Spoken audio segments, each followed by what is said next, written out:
Hello and welcome to Mind Shifters Radio. I'm Tim Hayes. I'm your host for the first hour, and today is Tuesday, October 26th, 2021.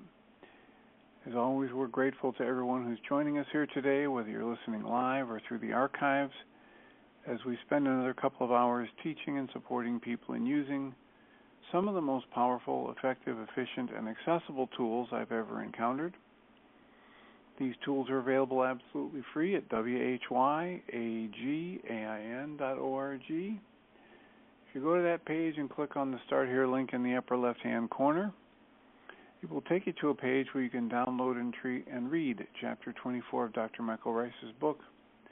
The book is titled, Why Is This Happening to Me Again? And that chapter of that book contains a narrative description of the primary tool in this work.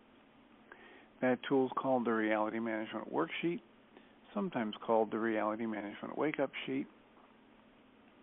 And it's a tool I've been using to great effect for over 17 years to improve the quality of my life and most of my relationships, and turn any negative emotional experience into part of the infallible guidance system that each one of us has been given. You can also download the actual worksheet process itself. It's a simple PDF file. Click the link, download it, print it off, and use it as often as you'd like. You can also go to your App Store and type in the 3 words Heartland Aramaic Forgiveness and get access to a completely free and private app that contains the Reality Management Worksheet, an abbreviated version of that worksheet process, and a copy of the Dragon Klingon game, which is a wonderful way to introduce these tools to even younger audiences. You can also download a whole host of audio files of shows just like this one, where people have been stepped through the worksheet process and or given powerful testimonials about how the repeated use of this tool is benefiting them. If you do that, we hope you do soon and often. Give us a call at 563-999-3581 and press 1. And that'll put a little question mark by your phone number, and I can announce you by your area code, and we can have a conversation. We're also doing the Course in Miracles workbook lessons this year. Today is the 299th day of the year. Today's lesson simply reads, Eternal holiness abides in me. The commentary reads, My holiness is far beyond my own ability to understand or know. Yet the Creator that created it acknowledges my holiness as His. Our will together understands that holiness, and our will together knows that this is so. Creator, my holiness is not of me.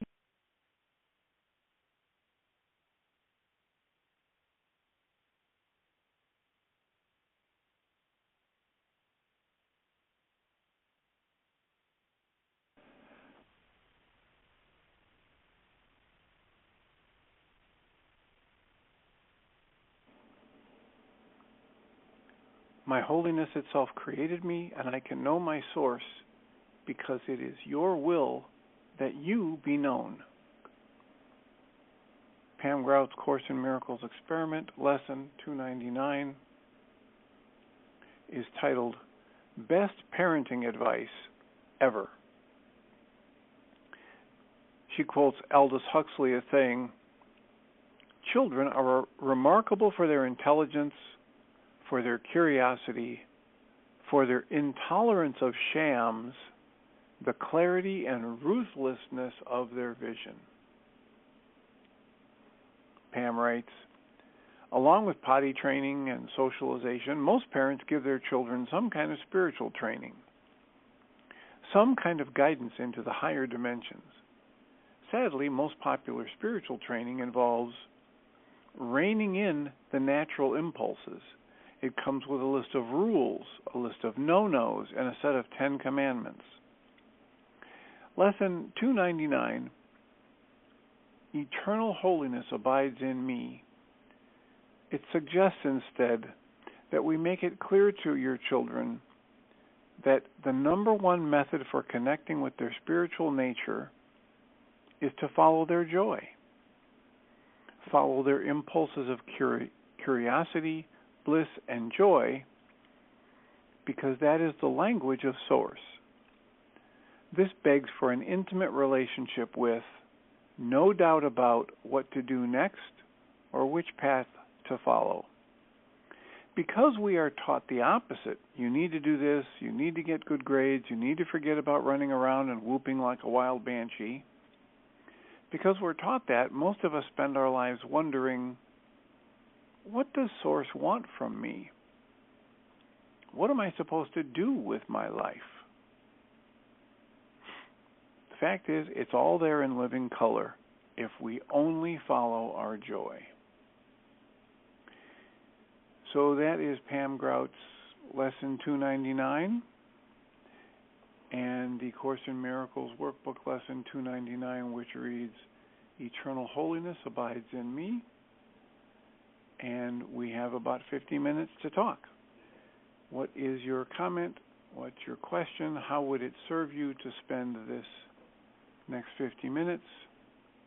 563-999-3581. Give us a call and press 1 and we'll have a conversation. How can we be of service today?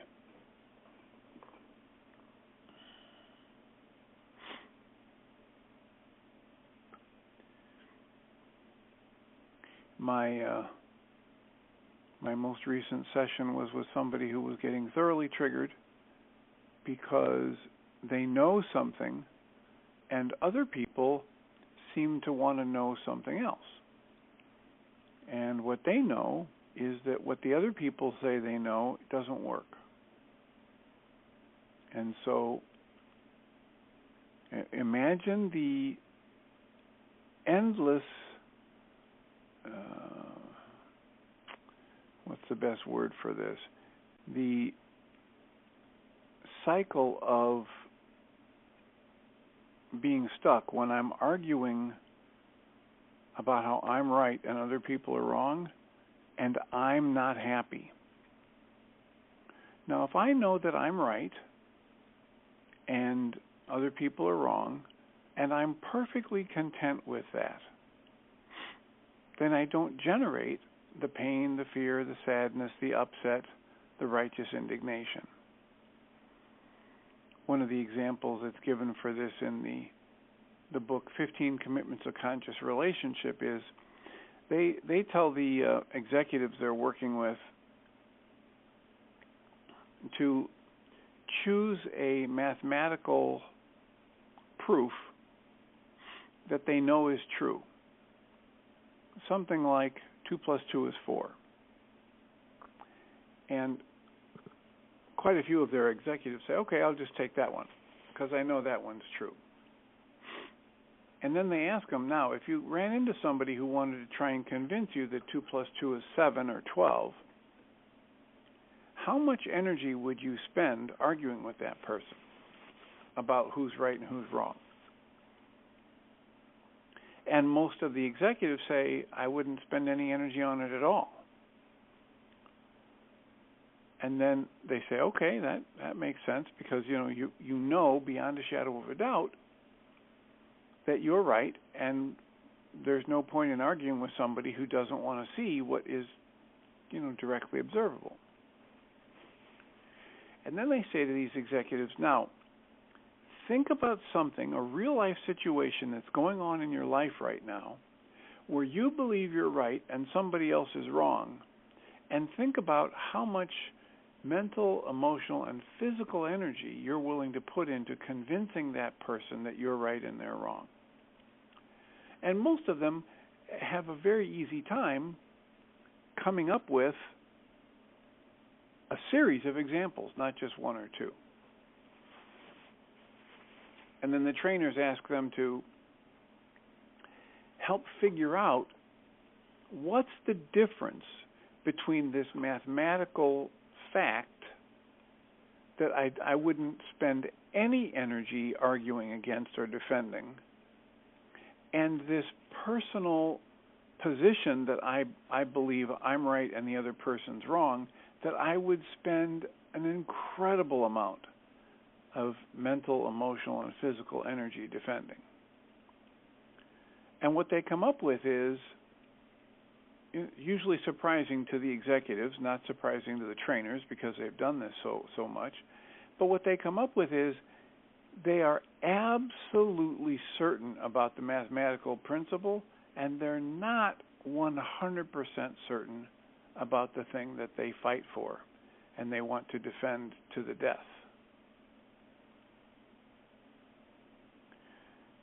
And in this work, we say, okay, so let's say it's something that I'm absolutely right about.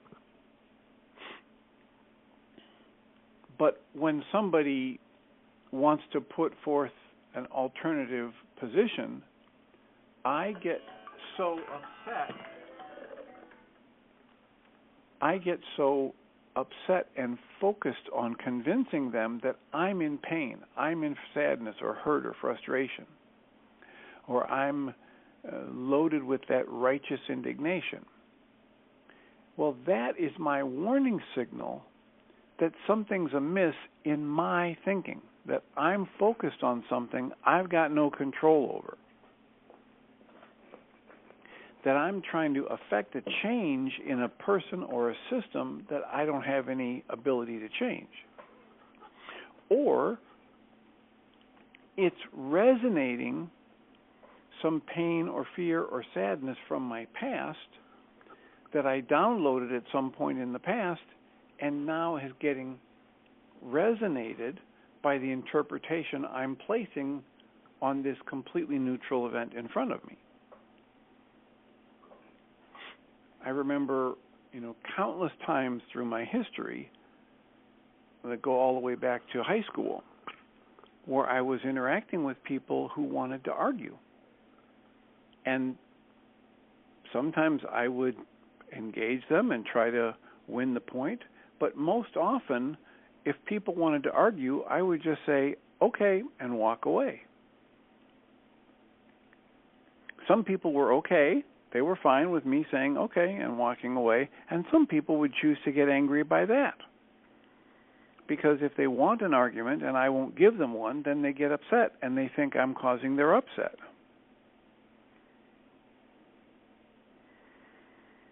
So today, with the person I was dealing with, the focus has to be, okay, how am I generating upset about the fact that other people believe something different than what I believe?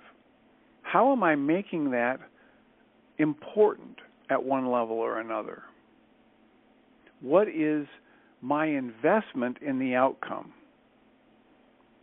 That I'm willing to put myself through pain or fear or sadness or the experience of this upset rather than just walk away from it.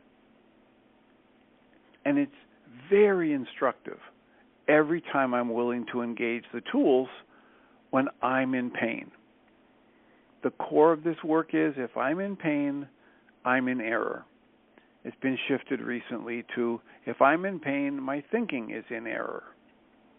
Because Michael Rice feels he gets more mileage out of that. That there's too much pushback if you try and get people to admit they're in error. But if you get them to observe that their thinking is in error, that's more likely to have a better outcome. That people are more likely to assume, okay, I had an errant thought, rather than thinking, well, I was in error. The bottom line being, the very best use of any negative emotional experience for me is to assume this is my internal alarm going off, notifying me that I have a problem within me. I have a pattern of thought that's not logical, or I have a set of assumptions that aren't true, and I'm basing my logical structure on an assumption that isn't true, or I'm focusing on a tiny bit of what's going on in this moment, this, infinite range of possibilities that are going on, and somehow or another, I've gotten focused on a few tiny bits of that infinite range, and I'm not interpreting it accurately, or I'm not seeing the big picture.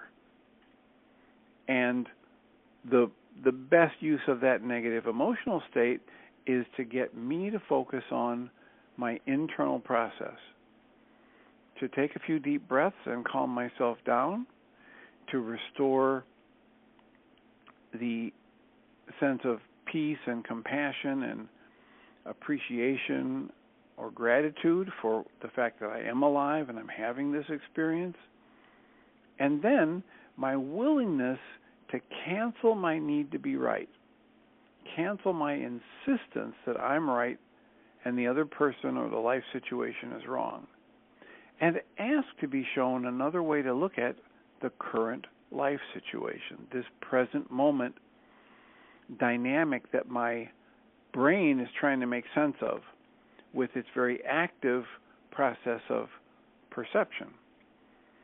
And if I get committed to understanding that if I'm in pain, my thinking is in error, I open myself to a world of potential growth and learning and flexibility. But when I hold on to the thought, I'm right and I know I'm right, and I'm in pain or fear or sadness or frustration, I lock myself into a position from which there is no escape. Right? So my definition for being stuck is when I'm experiencing a negative thought or emotion. My definition for being hopelessly stuck is when I'm arguing for my negative thought or emotion. And the infinite possibilities that open up when I'm willing to acknowledge, oh, I don't like how I'm feeling right now. Course in Miracles suggests if I'm willing to do that, that's from the lesson on a new beginning that Michael Rice has a lecture on. If I'm willing to just acknowledge I don't like how I'm feeling when I'm angry or sad or scared or hurt or frustrated, then I can step into the thought, I wonder if there's a different way to look at this situation. I might even say, I hope there's a different way to look at a given situation. If I'm willing to acknowledge that I don't like how I feel in a given moment, then I open myself to new possibilities. If I grip,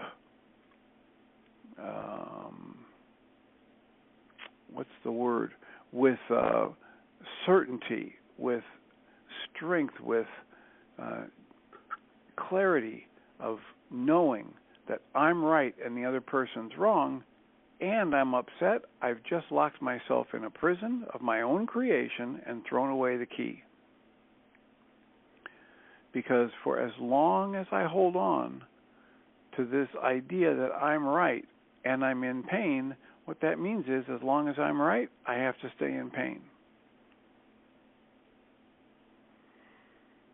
And only by canceling my need to be right, which is in the core of every worksheet process, do I open up the possibility that there's something in error about my perception. There's something in error about how I'm choosing to interpret and respond to the world around me. And I'm opening myself to the possibility of learning something new in that moment. So that's our intro for today. We've got about a little over 35 minutes left. How does that strike you? What's a comment? What's a question? What's an answer? What's a topic you'd like us to explore?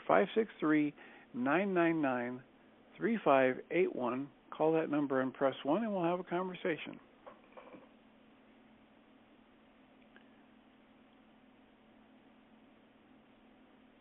Is this Ellen? Yes, it is. Hi, Dr. Tim. Hello, Ellen. Long time to hear from you. How are you? I'm Doing much better, thank you. I've been on an emotional roller coaster for the past month, but I wasn't really calling about that. I was calling about yesterday's A Course in Miracles lesson. I unfortunately wasn't able to listen to your show yesterday, and so I didn't hear anything you might have said about it or what Pam Grout commented about it. But there's the first sentence of the commentary of that lesson, which reads, well, let me just say first, I don't understand this sentence. And it seems really like a really important sentence. So this is what I'm questioning. The sentence is, my gratitude permits my love to be accepted without fear.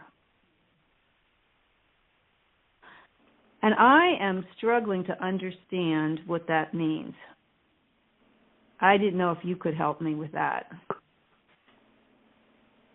Well, the essence of the whole series of lessons that we've been reading is that if I'm perceiving anything other than love,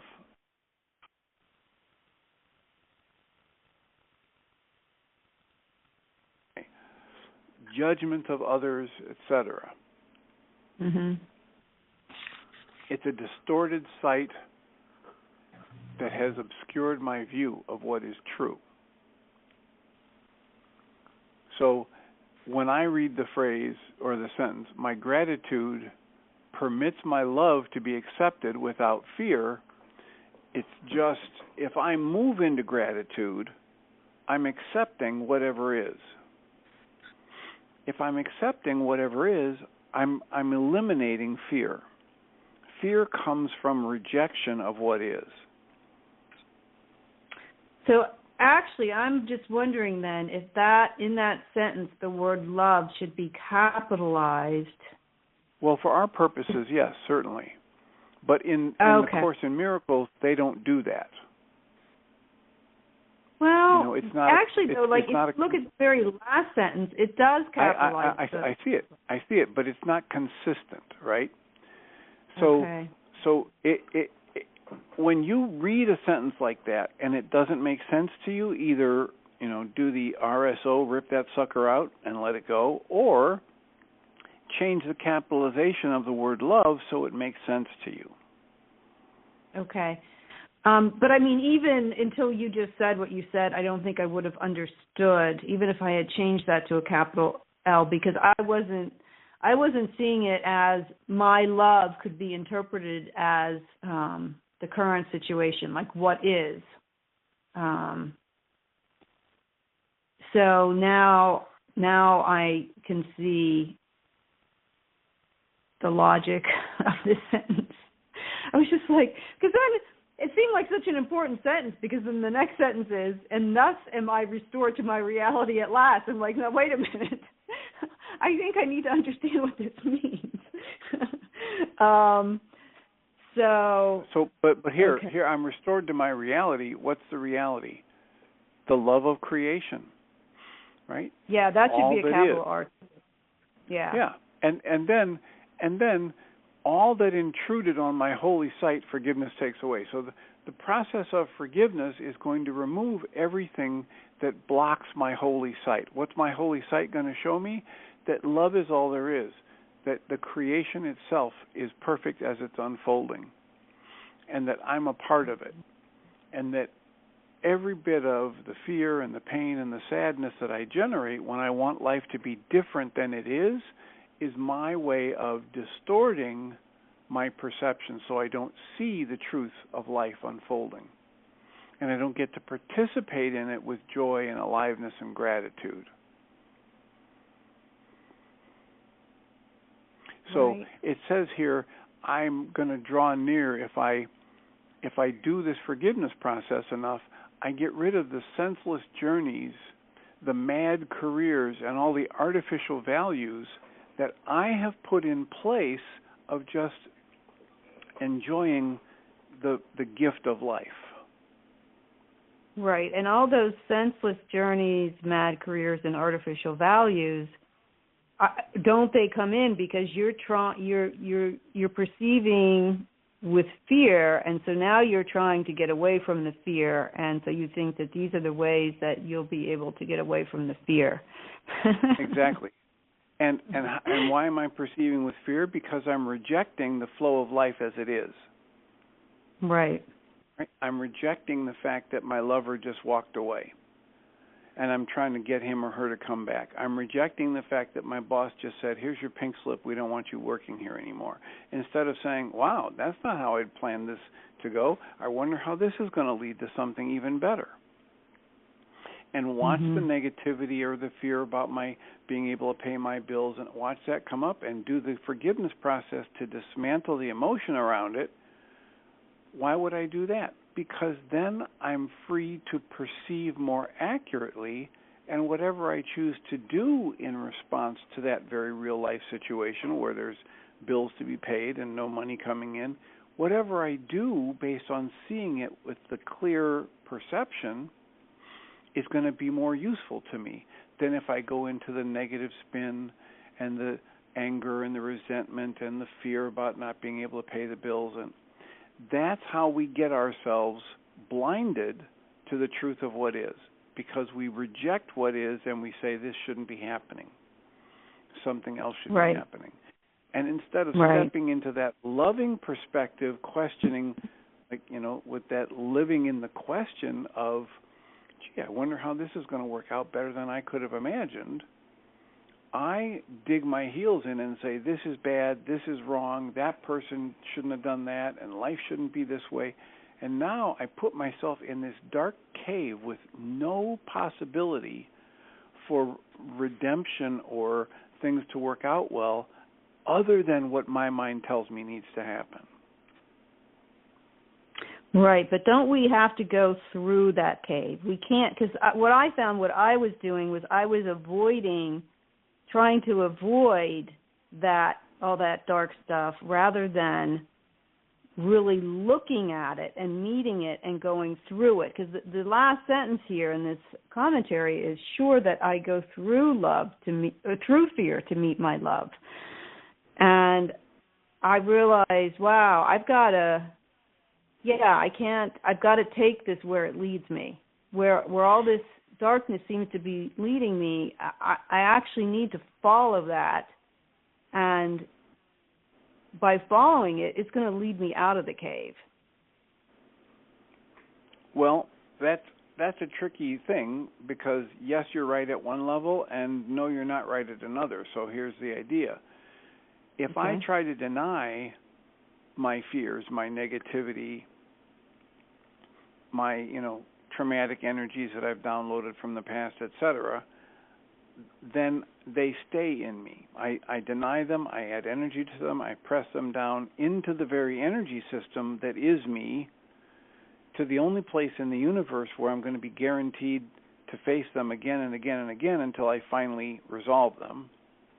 On the other hand, if I believe my fears, if I accept them, if I let fear tell me what to do the next day, if I don't see fear as the alarm system that's there to wake me up to the fact that something's off the mark, I'm somehow separated from this spiritual faculty of true perception. If I don't engage some process, the tools that Michael Rice offers are one, the tool that Diedrich Wolzak offers is another, the mandala that Richard Moss offers is another. If I don't step into a process like that to work through those fears and dismantle them, then I stay stuck. If I argue for my fear, I'm hopelessly stuck. Mhm. Yeah. Yeah, that's a good distinction. Because my pattern was just to like cling to, what I believe to be true, the positives. But what kept happening is I would be fine for a few days, and then I would crash again. And I was like, okay, there's more here for me to look at clearly. And so, I had to, really do a deep dive into all the different things that were coming up for me, to see what was it that I was believing. In this work, we talk about the two prongs. So yes, remind yourself of your true nature. It's at the top of every worksheet process. My true nature, my very being, is this essence of love, the creative energy expressing in form.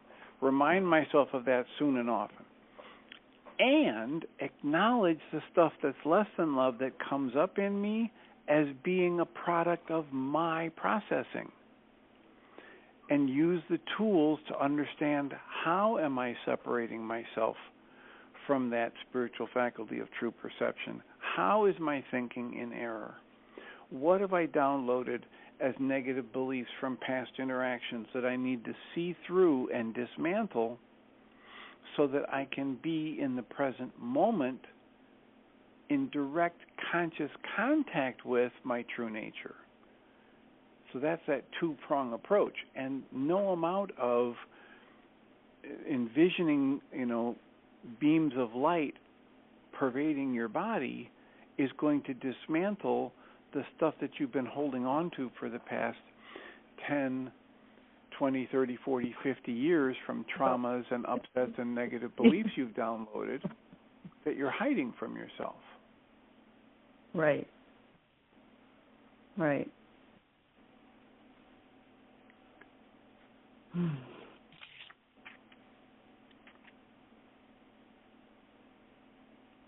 Yeah, and sometimes it's really a process. I think you quoted, I don't know if it was Guy Finley or someone, saying that, the more difficult the situation appears to be, the greater the opportunity for healing.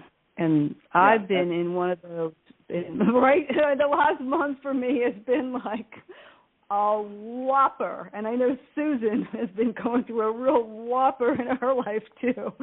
There's, I think right now times seem to be very intense for a lot of people. It just seems to be a time for, that the planet needs some real deep healing. So I think a lot of people are going through a lot of stuff. And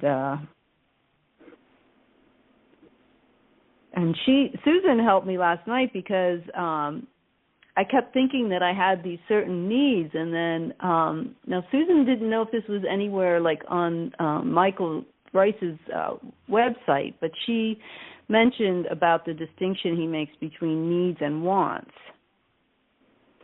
And that was so helpful to me, because here I was thinking that I needed these certain things, and then when she explained the distinction, I was like, oh, those are wants. Right. And, anything that you don't have in this moment is a want. There we go.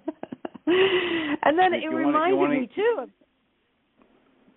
Go ahead.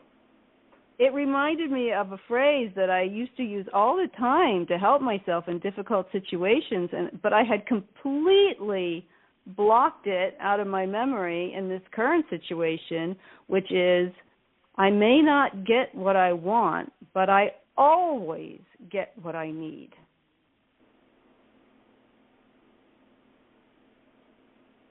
And so, and you always have what you need. Right. And so what that means is whatever is right now is what I need. And that's like, whoa. Right. And, and when because my you mind feel like, is trying to tell me, I shouldn't need pain, right? I shouldn't need pain, but yet if that's what you need in order to do that deep dive and dismantle these things, then that's exactly what you need. and or you don't need it, but you're creating it. Mhm. And there's no need to keep creating it, but because you're wanting something other than what is, you're creating the very thing you don't want. Right. Yeah. So, just to keep it ultra simple in that definition, how do you know a difference between a need and a want? Well, if I don't have it, I don't need it.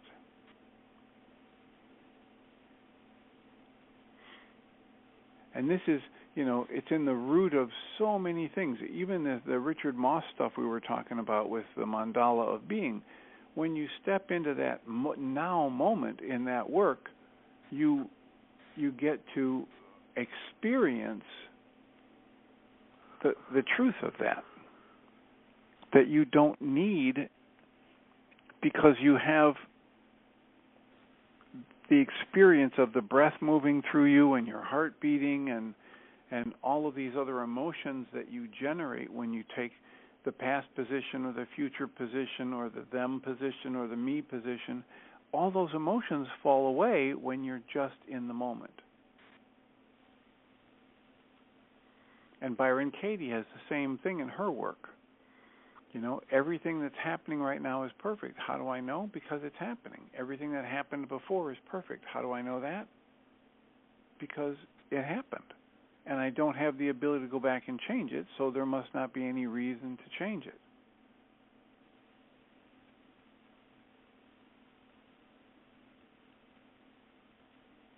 Yeah.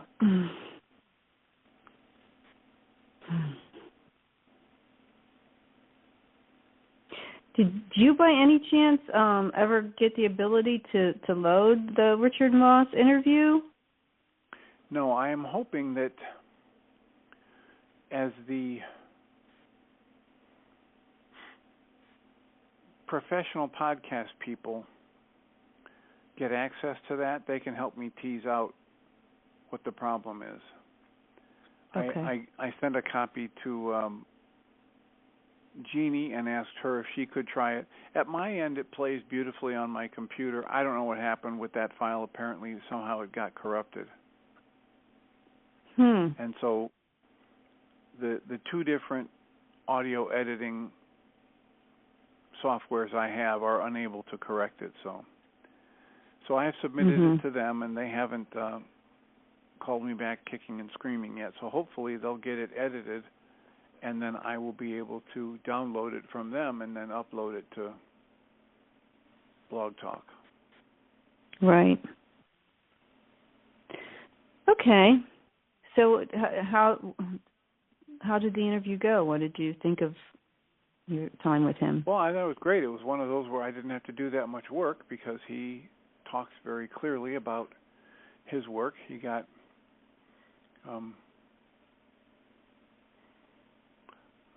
off to a running start, and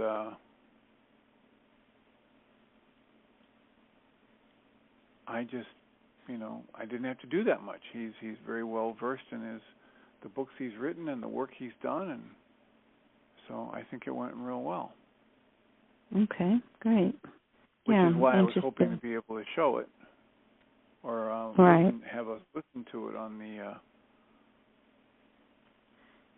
Mind Shifters Radio. So apparently I'm a little distracted because I went and opened up that website where they have the uploads, and apparently they haven't processed it yet, so I don't have access to it yet. Yeah, like I said, I haven't. I've been off and on the show, so before I was, listening just about every day, and I would have heard whether or not, and I just haven't been on lately, so I didn't know if you had said something about it or not. So I'll just patiently wait. Well, it's in the queue for them to edit, and one way or another, I'll eventually find somebody, because I can listen to it on my computer, and I'll eventually find some kind of an expert who can help me figure out why Blog Talk won't accept it.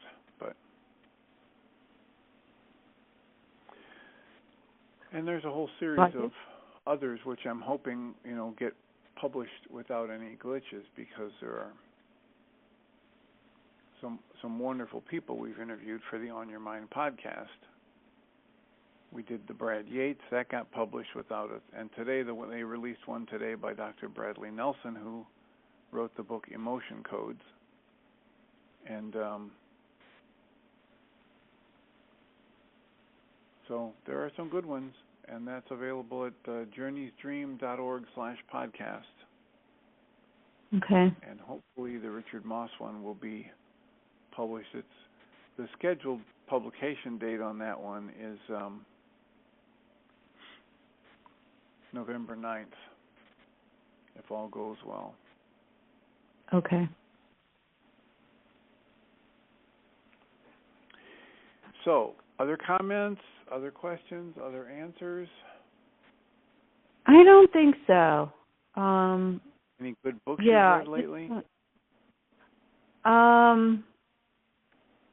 Well, right now I'm reading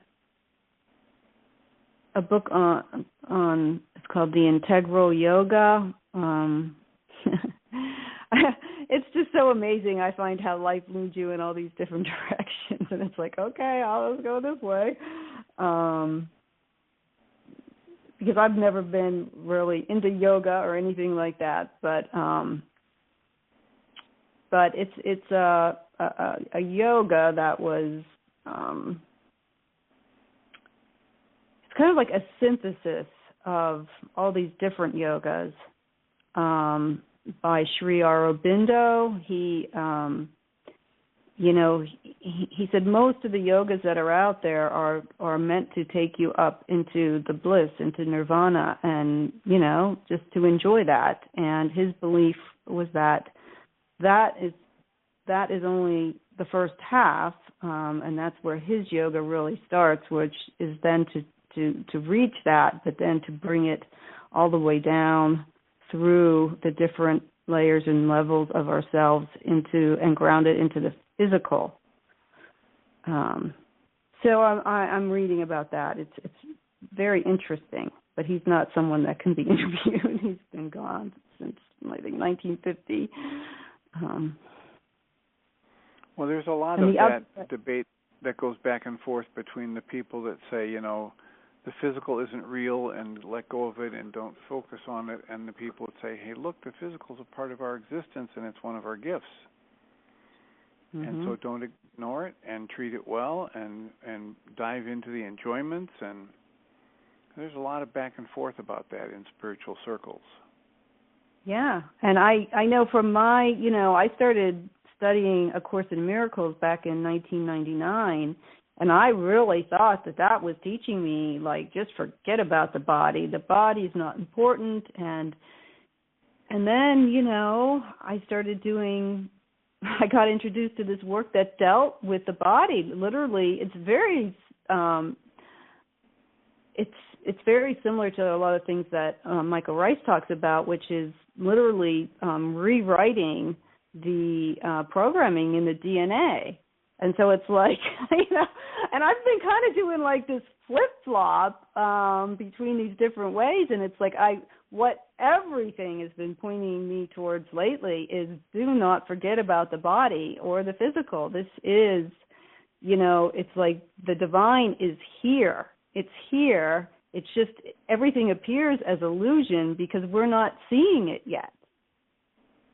It hasn't been revealed. So,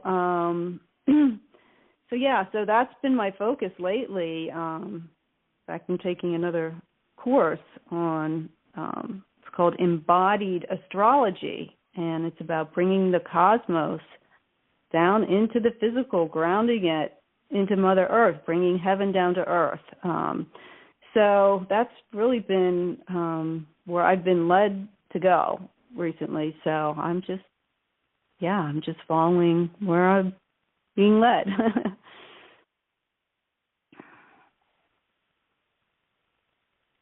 And it just feels right to me, because what would be the purpose of, this physical realm, other, if the whole point was just to leave it, to find a way out of it? I don't know. It just, that doesn't feel right to me.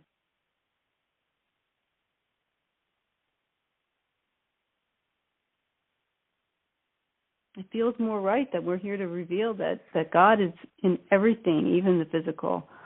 Yeah, and if that works for you, then we don't have to worry about what other people say. If it's working for you, that's what matters. Right. Right. And so one of the things, also what, one of the things that Sri Aurobindo stated was that, a human being is a transitional being, and that, our current state, it cannot be the final one because it's not perfect. It doesn't reflect the perfection of God. So, his whole thing is that, we're evolving into that state of perfection, but who knows how many, different versions there will be before we get to that. But that, that at some point we will get to that perfect state. And that doesn't mean that you have to, stay in your current body for eternity, but that, it will mean that all the things that, seem to be true that have nothing to do with God will vanish, such as sickness and injury and death and, all that stuff.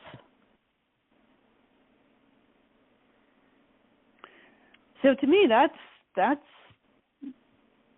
sounds very promising, and I think a lot of people just want to get out of here, and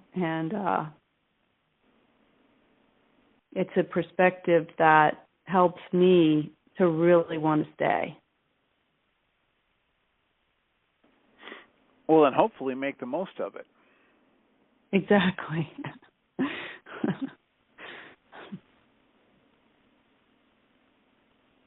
Yeah. If I'm going to stay but be miserable, the question is, what am I doing? Is it that's the idea of so many religions, that we have this vengeful God, and that when we screw up we need to be punished, etc. And as Michael Rice talks about so clearly, that's just from wounded minds, right? That's from the perspective of someone who's been mistreated and wounded, and they can't even wrap their mind around this unconditional acceptance, this universally pervasive energy of creation that some would call love.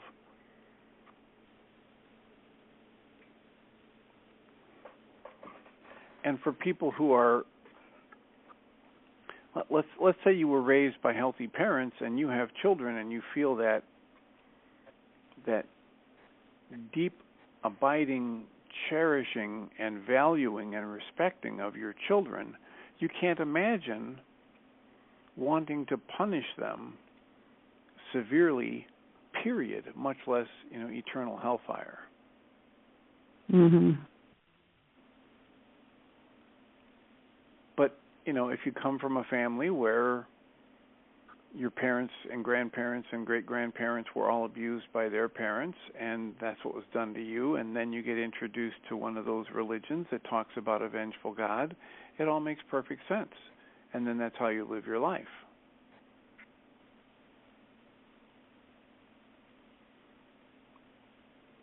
So again, we say, just look at the fruits. Look at the results of what you're attempting to do. How well is it working for you? And if it works well, do more of it. And if it doesn't work so well, Course in Miracles keeps asking us to choose again. That's why Diederik Wolzak calls his work the Choose Again 6-step forgiveness process. Mm-hmm. He pulled it right out of the Course in Miracles. It's, this idea of a new beginning. That whole lesson that Dr. Rice has the video on. Get up in the morning and make a decision about the kind of day you want to have. And then go out and give that to other people. And when anything less than that shows up in your mind as a result, understand in that moment, this is because you've decided to make decisions without the guidance from Holy Spirit or Jesus, the Christ mind, etc. And then the recommendation is choose again.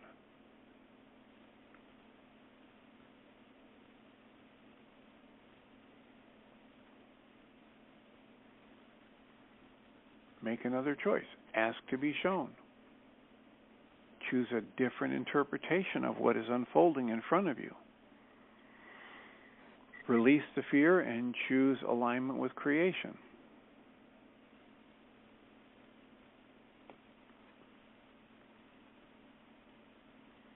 And then evaluate, and as the shampoo bottle says, lather, rinse, and repeat. Yeah. I don't know. I just know that my own experience was that when I fully and firmly planted my feet on my spiritual path, that's when everything in my life just seemed to fall apart. Like my life was going along pretty good, and then it was like, oh, so you decided to look at all the crap that you've been hiding from yourself, It's like, here it is, and I mean, I understand that that's exactly what we need to do in order to heal, and really, because the life that I was living before was not really a free life and a good, really happy life. It was just, it seemed so much easier than what I started having to, deal with once I decided I want so much more than just an ordinary life. So it's I've just found it's just the greatest challenge, It's just the greatest challenge, but it's think so about it this way. Think about it this way. When you say you want something more than just an ordinary life, what did you just do in your thoughts? How do you have to work with the infinite possibilities of the quantum field or, the Christ mind or whatever? How do you have to shrink that down to label yourself as having just an ordinary life?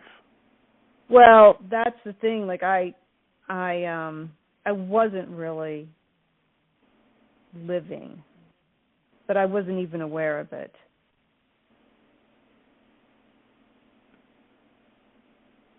I mean, obviously, my body was alive, but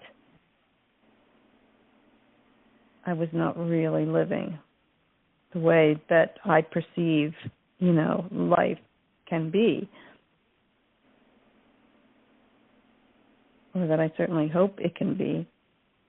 And the point, the point I was just making is what so many of these teachings are pointing us to is that I'm restricting my experience of life with my thoughts.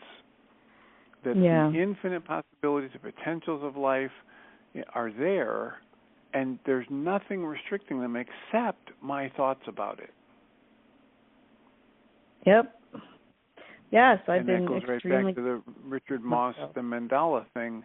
All right, so when I'm not in the center and I'm starting to have a negative emotion, let me identify, am I using thoughts about the future or thoughts about the past or thoughts about the other person or thoughts about me to pull me out of the present moment, infinite vitality of this gift of life expressing in form, which is me, which is, has nothing to do with ordinary life and all those words and the judgments that go with it.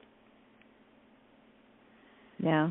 Infinite possibility, the extension of creative energy and form coursing through me in this moment, and anything less than that beyond words bliss experience is happening because of my misuse of mind energy, my judging it as being just ordinary or less than,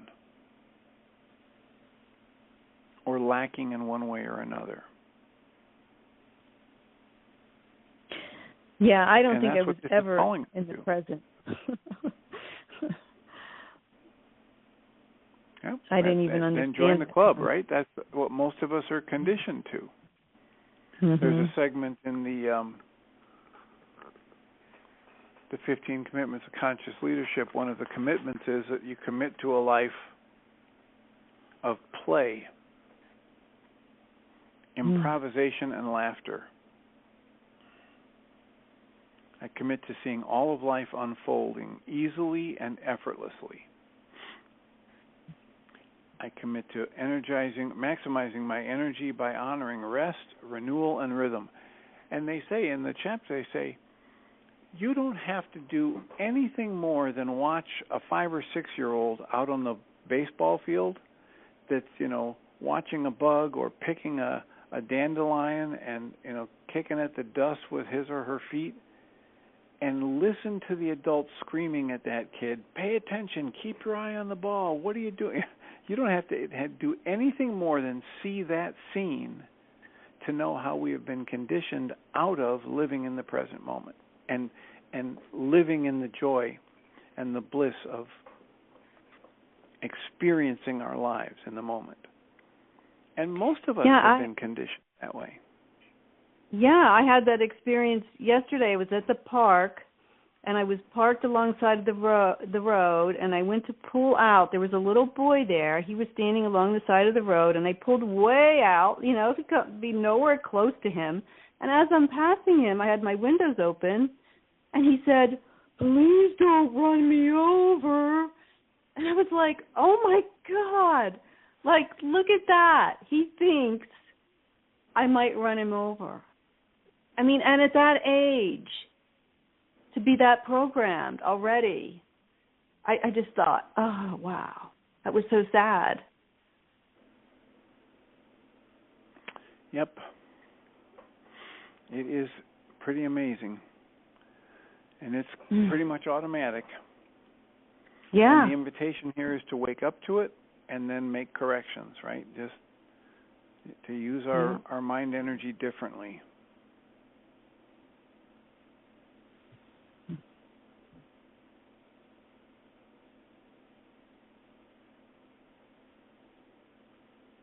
Well, I think I got you to the end of your show.